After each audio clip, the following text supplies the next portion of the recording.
আচ্ছা, আপনাদের সাথে আমাদের গ্রাম অঞ্চলের দোলনাটা শেয়ার করব। তো দেখুন আমাদের গ্রাম অঞ্চলের দোলনা।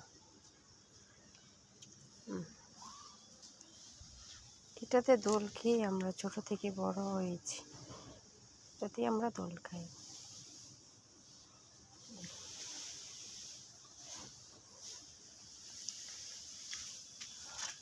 উপরের গাছে দড়ি আর একটা পিঁড়ি দিয়ে এই দোলনা পাতা হয়।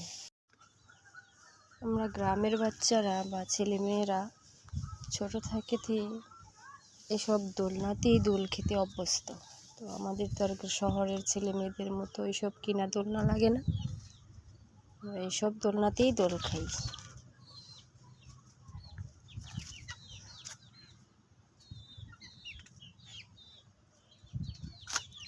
তো কারা কারা আমাদের মতো এসব দোলনায় দোল খান বা দোল খেয়েছেন জানাবেন। Bye bye.